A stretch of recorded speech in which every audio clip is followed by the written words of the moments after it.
when you get to a point where you have to shave your sweater, you just buy another sweater.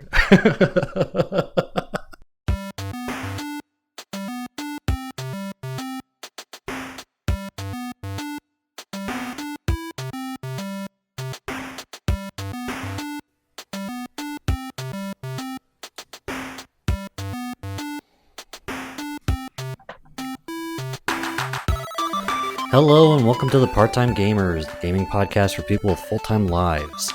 I'm your host Searanex, and I am joined by my good friend Gristle. And 9012 has a little bit of a family thing going on right now, so she's not going to be able to join us today, but still got me and Gristle, so yeah. How you doing, man? I'm doing good. I'm doing well. How are you? Doing good. Work's been interesting, and yeah, that's about it. That's pretty much all that's been going on lately. It's just that's great. Yeah. Just interesting work. Yeah. Now that it's starting to warm up a little bit and starting to get into the springtime, things at Home Depot have been really picking up. Although today, since it was raining pretty hard, it was actually really slow almost all day. So are you officially done so with Olive Garden? Not yet. Although I haven't taken any shifts this week, and it's unlikely I'll take any next week or even possibly the week after that, just because of like next week at Home Depot I have like 35 hours, so close to full time. The week after that I have 29, and Friday, Saturday, Sunday I'm going on a men's retreat. So nice. Yeah, I'm actually really looking forward to that too, because it looks like it's going to be a blast. Just some of the stuff that they described up there. What was it? I think it's called like Timber Lake or something like that. It's okay, nice. Yeah, up on the north side of the northwestern side of the Mitten. Oh yeah, it's beautiful up there. Yeah, but there's like they just said there's going to be like golf, probably disc golf, and a bunch of other random stuff that'll be really fun. Oh, that's sweet. So when do you leave on a Friday or? Yeah, I'm supposed to leave on that Friday and come back with Sunday night. So that's cool. I was able to get the time off of work, so I'm thankful for that.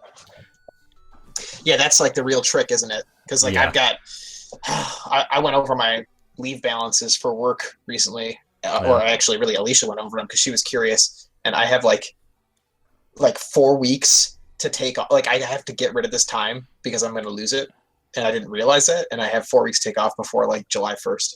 Oh wow! So yeah, I have some time that I have to spend, or they will yank it, and it stinks. But yeah. Oh yeah, it stinks to have 4 weeks of free time. No, it does. I see how that might sound that way, but like the reason it stinks is because like I don't. It's so hard. It's a lot harder for me to take time off now. Because like I have to be at work or I have class, and me taking time off on a day that I have class is really dumb because I'm driving basically all the way out there anyways then to go to class. And it's like, there's no point. Although I am lucky and thankful that my one class has devolved, or should I say progressed, into all labs and only once a week. Oh, yeah. So I only have, I don't have, instead of 4 days a week of class, I have 3 days a week. So Mondays I don't have class anymore. For the rest of the semester, and technically I only have like 4 or 5 weeks left of class anyways, so getting close to the end. I feel like it. That's cool. So in that case you'd probably be able to take pretty much all of May off of work. No. I still have stuff to do. I still have stuff to do at work. That's the thing. Stuff that is not class related but like work related. I would love to be able to do, like, I've got coworkers who traditionally take off like July or August, and it's no problem. Or my one coworker who spreads it out and takes off every Friday for like the entire summer, because why not? If you have the time, why not? Yeah, exactly. I'll get new time after July, and then I've got an Adirondacks trip coming up in July, like mid-July, I think. Oh, yeah, with the family, and then aside from that, I don't know where else the rest of my time is going. But we're gonna have we're gonna have a pretty busy summer. So Yeah. Well, so be it. it is what it is. Yeah. But so one thing that you mentioned before we started, you actually got a chance to see Logan. I still I have did. yet to see it. I did see it. How was it? It was awesome. Yeah. It was it was it was cool in that it wasn't like your traditional X-Men movie, and I was really thankful for that Yeah. because the that formula is, well, it's still entertaining to me, and I would probably still go see it as long as it wasn't like Wolverine Origins, which Ugh. shouldn't even mention that movie. Yeah. Um, yeah, I'd probably like if it was another one in the series of like First Class. I would watch it because I thought that movie was great. But this one took a totally different spin, and they tried something different. And I guess it is based off of like the Old Man Logan comic or something, but Yeah. it doesn't quite follow it exactly. Yeah. So I'm not gonna like spoil anything, but like it gets real emotional. You don't Yeah. expect it to be so emotional, but it really is. Yeah. I've also Yeah, been it was cool. hearing that it's extremely gory, which is It's very, yes. I was yeah. going to mention that to you because I know you don't really do the gore thing. It is. They don't really hold back. Yeah. I Which, mean, granted, that's a good thing for Wolverine and such. After exactly, the success of exactly. Deadpool and everything, because Yep. he has these friggin' metal claws that come out of his hands, and he's Yeah. literally tearing people in half. Yeah, there's going to be Yes. gore. Yeah. Yeah. So The movie definitely. I think personally, I think it did the most justice to the character Wolverine of all of the X-Men movies yet. But because of that, it's clearly the goriest. It's the most yeah, graphic of all of them because that's just that's the yeah. Wolverine. That's Wolverine. But yeah, Well, it's real good. There's talk of a spin-off movie for the young star in it, yeah. the X girl. 23. Yes, there's talk of a spin-off movie for her. I don't know if it's going to go anywhere, but I guess she's talking with the director about it. That'd be So interesting. it would be cool. It'd be very Yeah. cool. Yeah, I'll probably end up having to wait until it like comes out on DVD or something like that, and then I'll catch it Yeah, online. I don't think you'd miss much not seeing it in the theater. Like it was Yeah, fun to go see it in the theater, but that's one you could wait, I think, and watch it at home. yeah. Wouldn't be Uh, that bad. I did go see it, however, and this is like side note, and for our listeners who probably don't have background in this, depending on where you come from, but I went to Star Gratiot, which is the AMC theater out on Gratiot, yeah. and that theater has changed Oh, has it? considerably. They have automatic seats and a bar, and it is Wow. nice now. Yeah, it's weird. Yeah, I remember going there on or going there when we were younger, and it was almost trashy. Yeah, kind of a dive. I Yeah, know. I was so weirded out, but I had heard that they were renovating, and I was like, oh, okay, we'll go check it out. And I was like, man, now I don't live in this area, so I can't go here, but it is cool. It's much better. cool. I'll have to at some point have to head out there and watch a movie with you guys over there on that side of Totally. town. Yeah, yeah. Yeah, there's still as well. I guess it's not really strange, but I actually really want to go see Power Rangers. That was like just part of That's my not strange, childhood. dude. I kind of want to go see that too, despite the fact that I like never really watched the show. It was Yeah, that it was so present in my life as a child of the '90s that yeah, it did come out in the '90s, right? Am I dating myself here? yeah, yeah. I did. Yeah, yeah, yeah. Of course. I love the furious typing sound of you Yeah, googling it. I'm like, oh my god, it came out in 2000, did it? No, No, no, it came it out was definitely in earlier than '93. that. Good, good. But that, and I also kind of want to see Ghost in the Shell. Despite the Yeah, whole yeah, Jeremy's going to see that tomorrow. yeah. So we'll wait and see. I'm gonna wait and see what he says about it. The preview looks cool. Well, The trailer I've looks actually cool. watched the anime version, and Have you? yeah, from way back in the day. Yeah. And I thought that was actually a really cool movie. So I've never seen the anime version. I haven't seen any of it really. I maybe caught like half of an episode of Ghost in the Shell.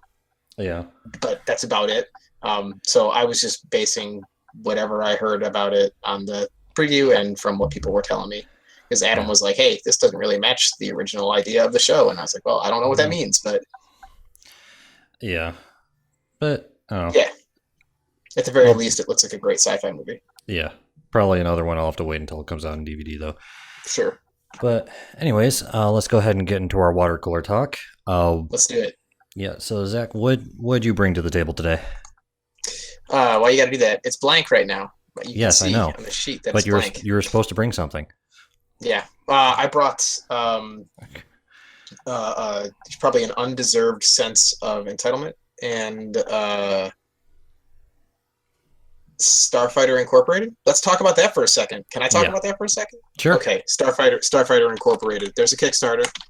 I'm pulling it up so that I actually have the link like in front of me. Better yet, they have a website, Impeller Studios, who create like different gaming stuff for VR platforms and all kinds of stuff. But anyways, Starfighter Inc. is it's multiplayer. I'm reading this off the website. Multiplayer space warfare from the minds behind X-Wing, Crisis, and Desert Combat. And for any of you who don't know, I love me some X-Wing, versus TIE Fighter. Man, do I love that stuff. And this looks very cool. It's got like Newtonian physics. It's all hard science, so it's nuclear powered ships. They have like I was telling Sean before we got started, they've got like their scientists or engineers or something on their team who like vet out all the stuff that they're putting into the game before they put it in to make sure that it could actually happen in real life.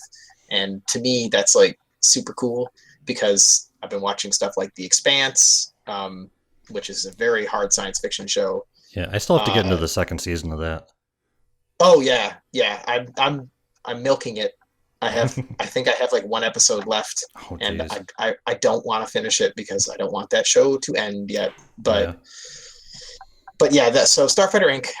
I don't know, no idea when it's coming out. Like I said, they've got a Kickstarter, so they're trying to meet goals and stuff like that. But I would be willing to bet that it's going to come out before Star Citizen, which is not that much of a stretch to understand because I think pretty much everything's going to come out before Star Citizen at this point. Yeah. But it looks cool. Right. Yeah. I was looking at it a little bit earlier before we started the show, and it looks really cool. And it's like one of the things that you don't really factor in with. I remember there was some old space sim that did it, but like the ability to aim differently than you're facing. Oh yeah, or that you're moving. Like your guns. Why do your guns have your guns don't have to be locked straight ahead? That doesn't make sense. Even that, not just that, but it's like, okay, in space, if you're like you were saying the Newtonian physics and everything, by physics, you boost in one direction and then you just shut off your engine. You're going to still move in that same direction, but then you're able to turn your ship and continue in the same direction, but shoot in other directions. Yeah, if somebody's chasing you, all you do is you just cut your thrust and flip around. Yeah. And then you're face to face. It's not that hard. Well, yeah, exactly. It might be hard. We'll see. But that actually reminds me talking about that because they do something that really intrigues me, and it shouldn't because I feel like it would make the game really hard. But the fact that if you make hard turns, you have a chance of passing out. Yeah. Because of the G-forces. Yeah. Yeah, and actually the ships have a built-in safeguard where they will not let you turn fast enough to do that, but you can disable it on your ship so that you can pull off these crazy maneuvers if you think you can stay awake for it. It's cool. Yeah. I think it'll really promote some interesting and innovative tactics from people. I'm looking forward to seeing it. Yeah, that definitely sounds interesting. Yeah. Over on my side, originally I had this first article in here because it was one of the biggest things that has happened for that game in a while. There's another one that is even more so I'm interested in, but the first one is that StarCraft, the original StarCraft, not StarCraft 2, the original StarCraft is getting remastered. What? So what they're doing is they're keeping basically everything the same. They're not changing any of the balance. They're not changing any of the story or anything like that. So it's basically the same game, but they're Yes. updating the models, it'll have 4K support. It'll have was it? Oh, why can't I not brain? Not enough coffee. Oh, it'll have the 4K support. It'll work on modern systems. Oh, that's a big one. Yeah, it'll have 16:9 ratio, which it Yeah, I'm didn't have seeing the before. widescreen right here. Yeah. Yeah, so they're updating all of basically a lot of the cosmetic stuff, but keeping the core of the game the same, which is kind of Yeah. important because it's still a major esport in Korea, and can't really That's true. screw with that. So, Yeah. and one thing that is interesting about it, that's kind of a departure from other Blizzard games, is it will actually still have LAN support, which is something that Really? they've kind of moved away from in some of their more recent games, where you have to go through the Blizzard launcher and everything has to be online. No, Seems like everybody's moving away from it. yeah, but yeah, it'll still have online and LAN support. There's the burp. Yep. And the other thing that's going to be interesting, albeit kind of pointless at this point, the normal, the standard definition version, so the version that everyone already has pretty much, is actually going to be free. Yeah. They're going to make that version free. Yes. Which again is kind of pointless because StarCraft is like among one of the most pirated video games in history. So, but you can actually get a full legit copy now. If you were at all ever interested in it, you probably have a copy or have some kind of a copy floating around somewhere. So, I mean, I had like 4 of them hanging out at home at one point. I don't even know where they went, but yeah. So they haven't set a price for the new version, but that's happening. Play it. Yeah, I'd totally play it. Yeah, I would too, probably. The other article that I added, which actually they just released information on it, I think Tuesday. Heroes of the Storm is getting a huge overhaul to its progression system. So in Heroes of the Storm, normally you would have your player level and the character level, or the hero level. Yeah, they're separate things, and they both maxed out. They both had a maximum. Once you hit player level 40, there wasn't anything left after that. Once you hit a hero level 20, there's nothing left after that. Sure. And everything was like most of the cosmetic stuff was behind paywalls, and you would have to level up the hero in order to get different colors and all that kind of stuff. What they're going to do now is they're basically going to inject the loot system from Overwatch into Heroes of the Storm. So now there's no longer any player level. There's no cap to the player level. There's no cap to the hero level. Your player level simply equals the sum total of all of your hero levels. That's cool. Yeah, if you have all of your heroes up to level 10, I don't know how many heroes there are now, but it'd be just 10 times the number of heroes. That's your player level. Yeah. And they also made it so that every time you get a level, you get a loot box. And in that loot box, you can get cosmetic items and stuff. You can get different skin tints for certain of the skins and stuff. Like, that's another thing that they can do is they've actually separated out a bunch of the skin tints into separate skins. So, like, for example, instead of having to level up a character to get a certain skin tint, you can just get that tint, which is kind of cool. Skin. Yeah. And it's like, okay, every level you get a common chest. Every 5 levels you get a rare chest. Every 10 levels you get an epic chest. And also each 10 levels you get with a certain hero, you get a chest that's guaranteed to have an item for that hero.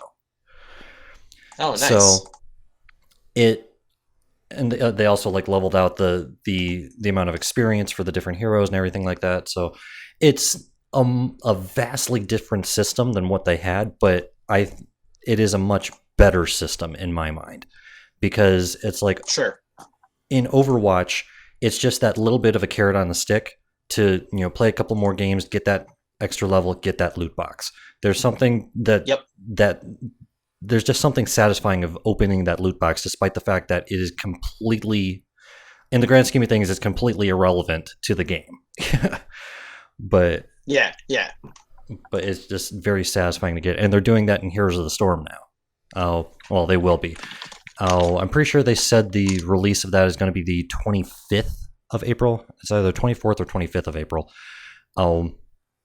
But yeah, I'm really looking forward to that, and they're calling it Heroes 2.0. So it's a I've got very big change.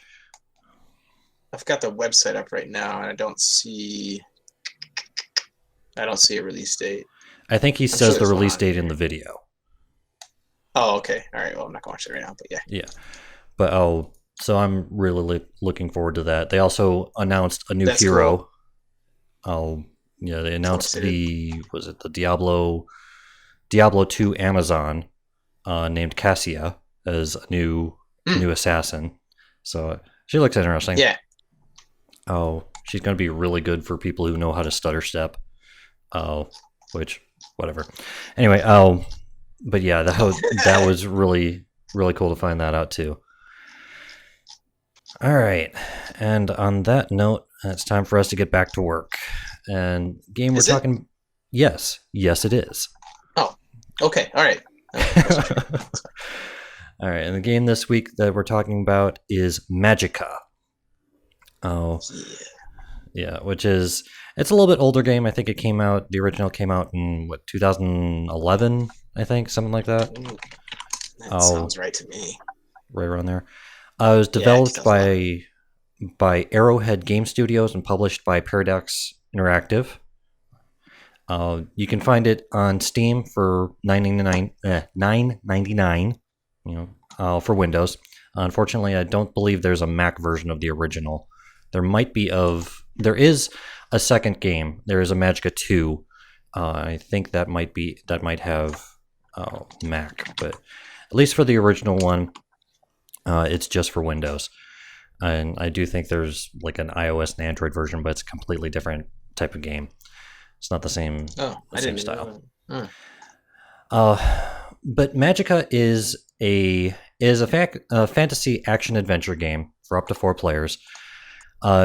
It's similar in appearance to games like Baldur's Gate or Diablo. It's got the isometric overhead view, and you're controlling your hero through the different areas with that. But Magicka is a very satirical game. It makes jokes of a lot of the like MMO and action adventure game tropes. Like, for example, there's one character that you meet who has a big exclamation point over their head. And so you talk to them, they give you this, originally she tries to give you this quest to like kill some rats in her cellar, and then you get attacked by goblins, you kill them. She's like, well, that's good enough too, I guess. And later on in the conversation, she says something like, at some point I'll figure out how to get this exclamation point off my head. But yes. So it breaks the fourth wall. It's very satirical, and it's just funny. I mean, for crying out loud, one of the spells you can cast is Crash to Desktop, which just immediately kills a creature on the screen, including yourself potentially. Yes. Yes. So, but it's in that satirical fashion. It's very loosely based on Norse mythology. It's set in Midgard, and the characters speak a very potentially offensive fake version of Swedish. It's just Swedish Chef. Imagine a Swedish chef from the Muppets. It's that bad. And if this was an American company that made it, it might be more offensive. But Arrowhead Game Studios actually is a Swedish company, so it's their own fault. Well, the players are playing as wizards in this world, going through their adventure and whatnot. They can control different magical elements. And one of the key features of this game is how the magic works. Normally you'd have, in a lot of games, you have certain spells like Fireball, Magic Missile, and all these different things that have very specific effects and how they're used. In Magicka, you do have that to an extent with some of the other things that we'll get into later. But the core elements of casting the spells is controlling and combining 8 different elements to try to get a desired effect. So, like, the elements that you have access to are water, life, shield, cold, lightning, arcane, earth, and fire. And I love there's also the shield element. Yeah, or the life element or whatnot. But you know what I mean. They refer to them as elements, so I just went with that. They do. I know. I just think it's funny. Yeah. And there are also 2 other kind of secret elements you can get. If you combine fire and water, it creates the steam element. If you combine water and cold, it creates the ice element. So there's actually 10 different elements you can get to, but only 8 of them are like base versions. When you're casting a spell, you can combine up to 5 of these elements together for various magical effects. So say, for example, if you use just arcane, it creates this beam of arcane energy that damages whatever it hits. If you use fire, it creates a short-range cone in front of you that ignites targets, causes them to take a little bit of damage over time. If you combine arcane and fire, it creates a long-range beam of fire that ignites the targets that it hits.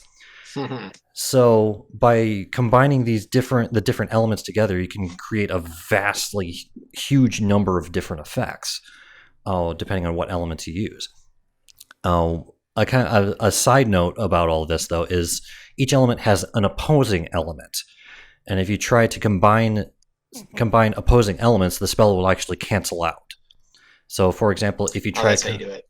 Yeah, well, that's one way to do it.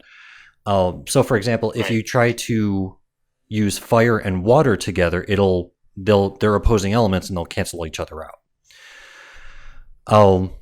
There are also special spells called Magics they're basically named spells that have effects beyond the base elements that are used to cast them.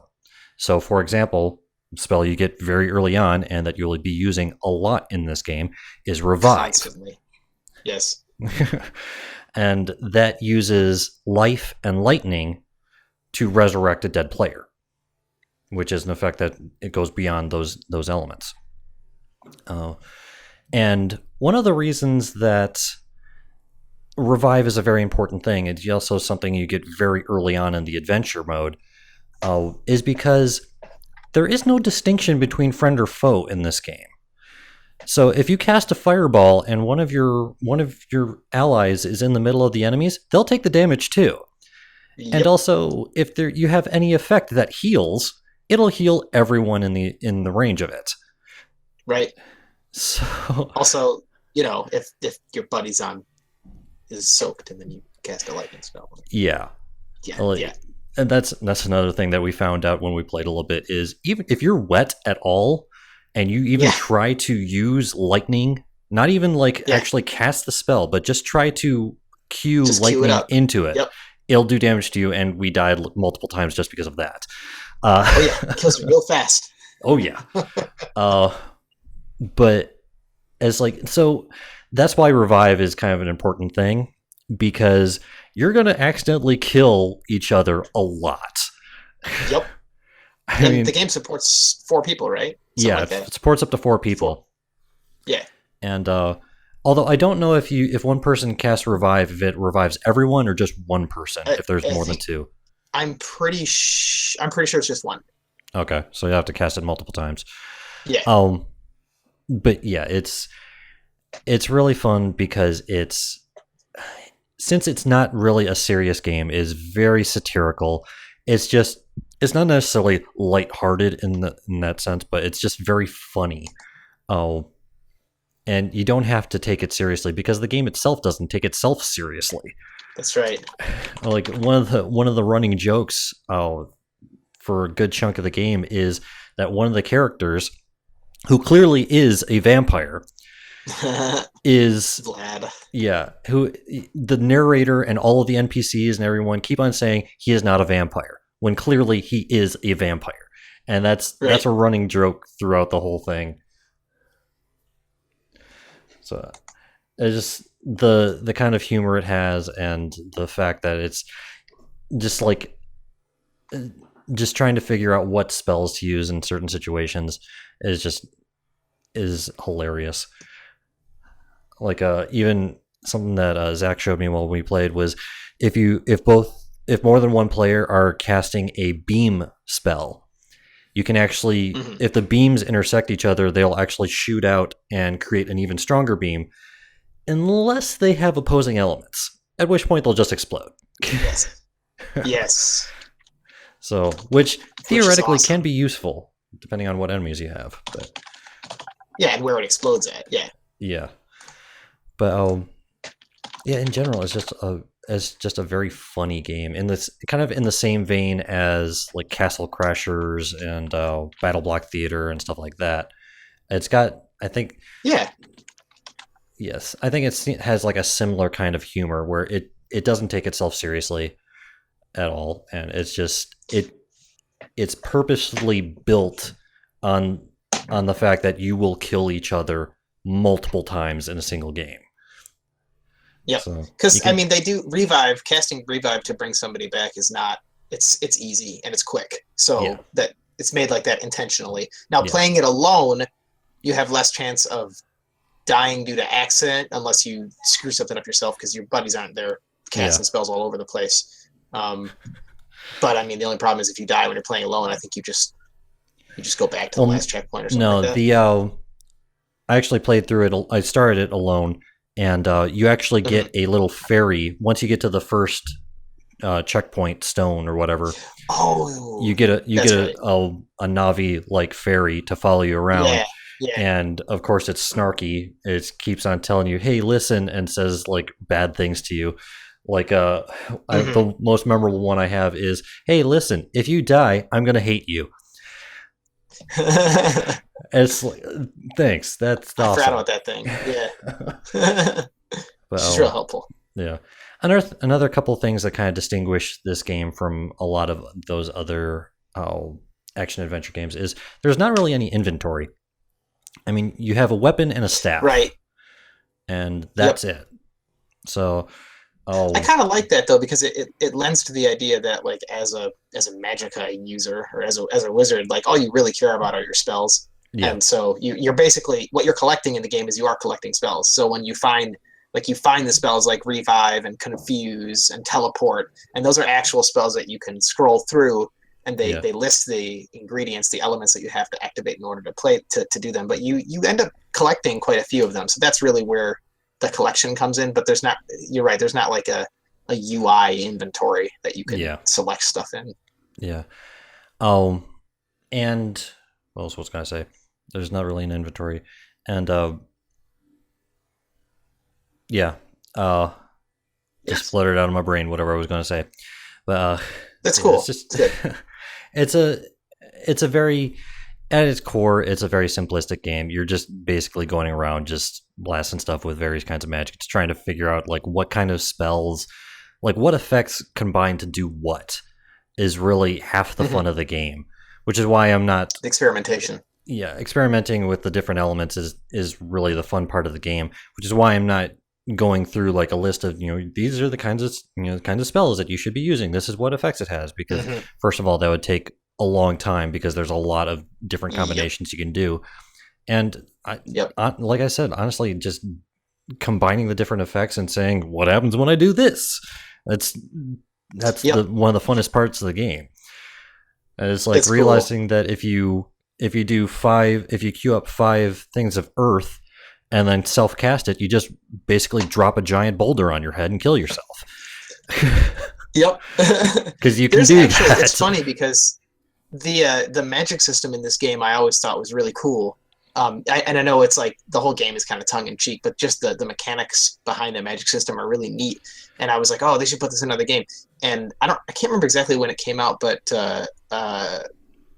it's a dungeon crawler. Gauntlet. There was a Gauntlet Legends version that came out on Steam more recently, and the wizard actually kind of cast spells the exact same way. Huh. As the wizards do in Magicka. Yeah, it was cool to see that again. I was like, more games need to do this. Yeah. But other than that, there's on the base game, there's 3 different modes you can play. There's the adventure, there is a challenge, and there's a duel mode as well. And there's also a bunch of different DLCs. One, I think, is the wizards in like a Vietnam War scenario, and there's another one where it's like Call of Cthulhu themed. I think there's a couple other ones, but there's also a bunch of ones that just add different outfits and stuff like that. Like you can choose what kind of robes you wear. Oh, yep. So that's interesting too. So, but it's definitely a good like random party game where you just want to kill your friends in amusing ways. Yeah, it's good times. Indeed. Was there anything else you wanted to add to it? I think we. I think we pretty much covered it. Yeah. Yeah. Bottom line, if you want to just have fun, blowing up your friends and possibly some other enemies, it's a really good game to play. And it's only $10 on Steam. Oh, yeah. So. All right. Can't go wrong. Yep. On that note.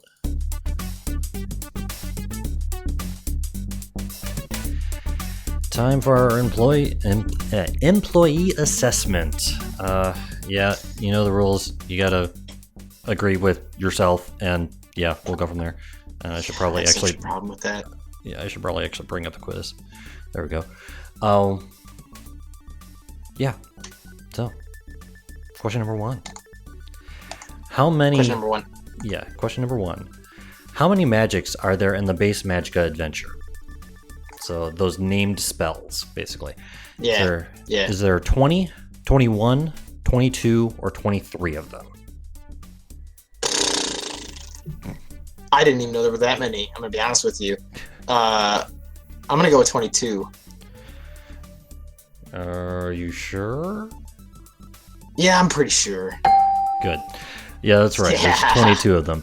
I think once you get DLCs and stuff added, it goes up to like 32, but in the base adventure, there's 22. I definitely, and I've beaten the game too, and I haven't seen them all. So yeah, you have to kind of search for some of them. Also, something else we forgot to mention. One of the reasons that this game is on here is because there's an adventure mode. There's only 13 chapters, and when Zach and I played for like an hour, we got up to like chapter 3. So. It doesn't take that long. To go through the adventure mode, it doesn't take a huge amount of time. Right. All right. Question number 2. What elements does the confuse spell use? Is it A, water and steam, B, cold, arcane, and shield, C, arcane, shield, and lightning, or D, life, shield, and earth?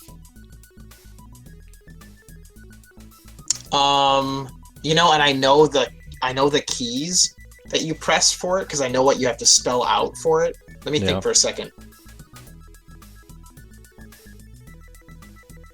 What were the last 2? The last C was arcane, shield, and lightning, and D was life, shield, and earth. I think, man.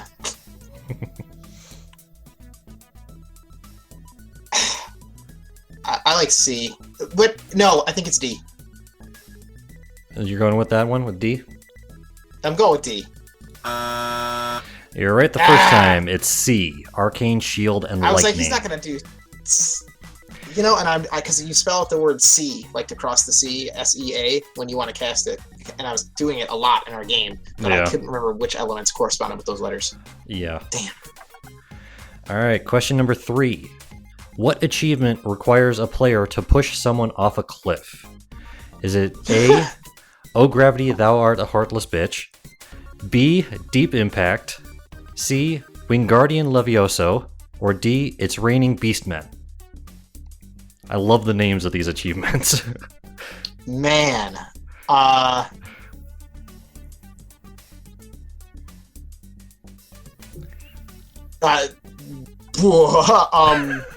Let's go with the gravity one. Let's go with A. It's hilarious. Oh Gravity, Thou Art a Heartless Bitch? Yes, please. Wrong. It's Wingardium Leviosa. That was my first gut guess too, and I was like, no, that can't be it. Yep, it was. What was that one for? What's that achievement for? The Gravity one? dying from falling damage. Oh, of course. Yeah. Of course. Question number 4. There is only one chapter that has no boss fight. Which is it? Is it chapter 7, chapter 8, chapter 9, or chapter 10? Crap. Let's go with 8. Let's go with B.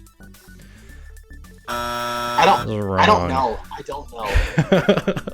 It's chapter 7. It's been a long time.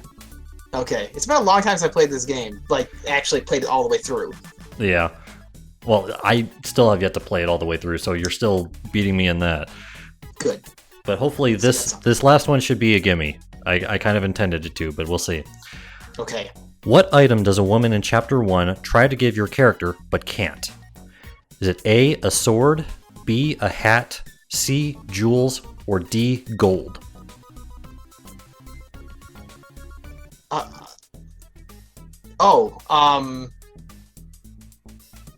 Is it gold?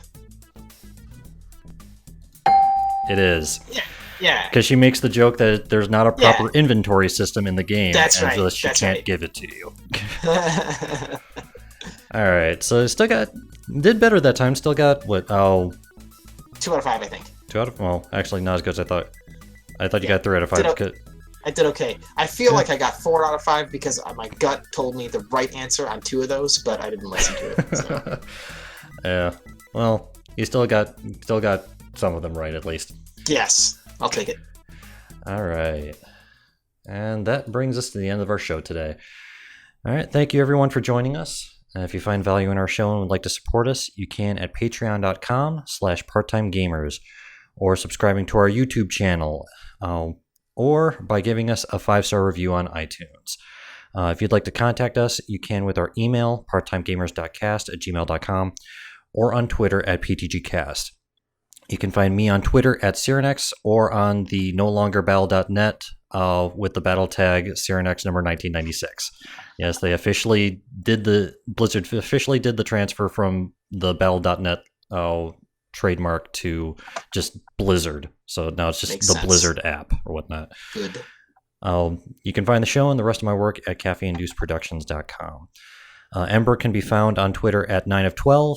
The battle tag 9 of 12 number 1102, and at Geek Grills. Wow, words work better now. It's all right. Geekgrills.com, as well as the Geek Grills podcast. Yes. You can find me at the. Do we call it Battle Tag, or should I call it Blizzard Tag now? I don't. I like Battle Tag better. Fine. There's You can find me username. at the. You can find me at the Battle and Blizzard Tag, Zakalith number 1466, spelled with an X, Xakleth. And now I am also on Twitch, and I'm not streaming stuff all the time. I don't have a consistent schedule or anything like that because, heck, I don't have time for almost anything. Yeah. But every once in a while, I will be streaming, and my Twitch name is Gristle Java, so GristleJava, no spaces. And the channel is called Sometimes Arcade, because sometimes arcade. Cool. Sometimes. Yeah. I still have to check that out myself, but I'll get to that as well. Yeah, it's good times. Yeah. All right, everyone. Until next time, we are the Part-Time Gamers, clocking out. Oh. Yeah. That didn't work. It helps if I turn the volume back up. Well,